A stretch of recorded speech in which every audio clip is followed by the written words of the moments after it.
So, Animal Farm. I remember being a kid and going to school, and we had this book and we read it, and it was about these animals that overthrew the farm and took it away from the farmer because they were tired of being mistreated. And long story short, they put the rules on the side of the barn. These were our rules, and they put them up. And eventually these pigs took over, and they would change the laws at night. So nobody was aware of what they were doing. They would just change the laws. Until you're at the end of the book. And the end of the book, they're watching, I think they're watching a horse. It's been a long time. I think the animals look in the window and they see the pigs and the humans. They can't tell the difference between either one. Like, they're the same, And there's one law on the side of the barn after they've changed all the laws. So there used to be this free society, but then it says all animals are created equal, except some animals are created more equal than other animals. I mean, I'm like, what? Some are created more equal? Like, equals, like you would measure it? That's weird. Anyway, so when I look at gun laws in general, it sounds nice, like on the surface, like, hey, yeah, you know what? Crazy people have guns. Yeah, amen. And you definitely don't want people that are going to hurt people to have guns because they might hurt people. So you don't want these violent felons to have guns. Okay, all right. I understand that. And hey, there should be a background check. Okay, so we make sure that none of that stuff happens. Okay, that's cool. But nobody stops there. They don't stop. I think somebody said there was 200 something thousand gun laws. I don't know. But there's so many. It's like, how much is enough? And I can't even tell you, if it doesn't cause you concern that a group of people with guns wants to take away another group of people's guns, then you don't understand. And it's not about, it's completely about control. So we go back into medieval days, it was the sword. And you looked at the serfs and the peasants that had fields and they tilled. They were always mistreated.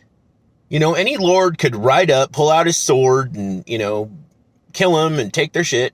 And it never stopped them because what do they have? A pitchfork, a torch. I mean, they don't have any weapons at all. I mean, unless you're a butcher, they might have a knife. But if you were a peasant and you got caught with a sword, whoa,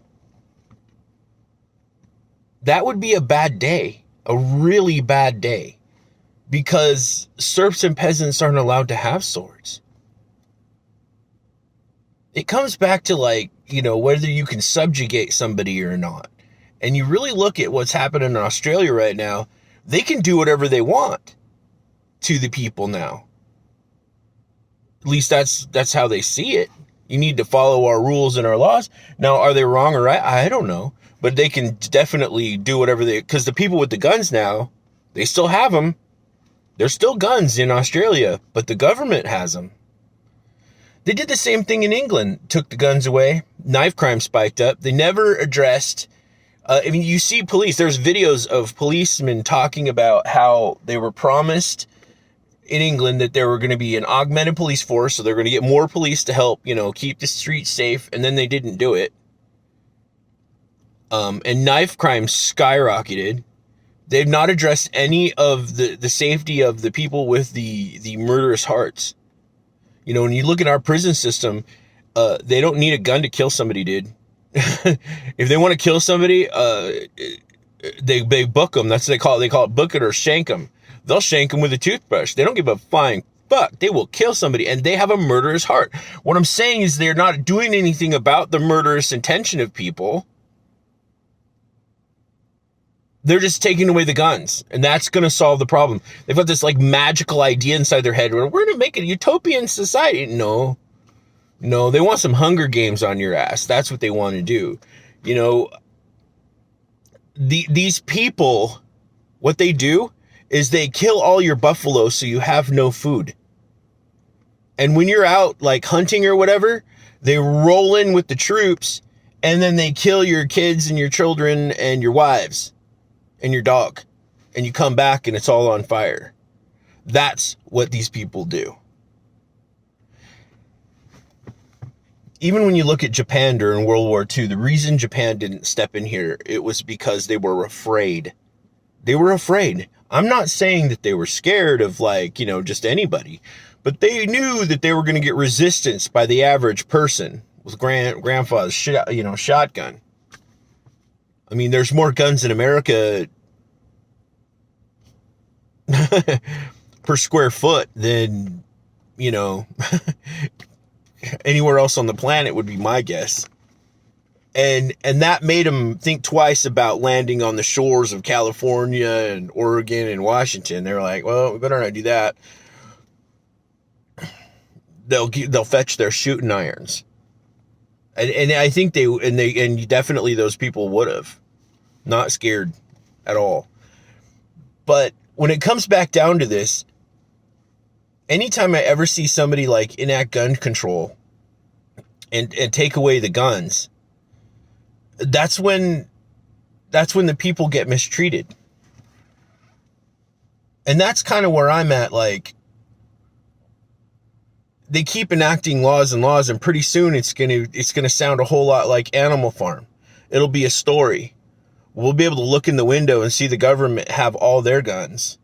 And what does that mean? What does that even mean? So the president goes and says, well, you're just going to need Blackhawks and F-16s and all kinds of stuff and missiles to fight the government. Nobody wants to fight anybody, dude. We don't want to fight it. I don't want any war. That's dumb. But why would you say that? That's so strange. Anyways, so only the people that are more equal should have the guns? Is that it?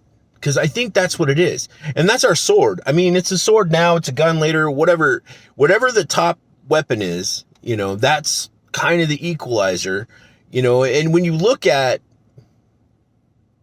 all these people pushing for this one world government, our pesky, American attitude towards firearms in general and our Second Amendment is a huge thorn in their side. They don't like it at all. Oh, they hate it. I mean, they can just, show up like you look in Canada. The very limited amount of guns they're allowed to have is even limited more recently, and they can't even move around. they just can't even move around those laws. Like the parliament or whoever's in charge just comes out and says, hey, yeah, we don't want you to have these anymore. So, turn them in. and they don't have no choice. They just, okay, well, and they can be mad about it or they can fight. And I think that's the real deal here is even somebody in North Korea, you do have a right. You do have rights. Every person on this planet has rights. But if you're not willing to fight for them and you're not willing to pay for it in blood, then I don't know what to tell you. I was always taught that that's what that flag stood for. That flag stood for freedom. But freedom wasn't free. That we had to pay for it. My father served. My grandfather served.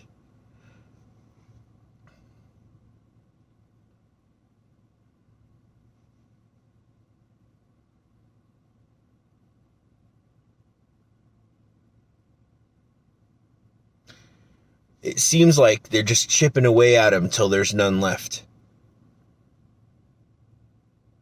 Is that going to be our story?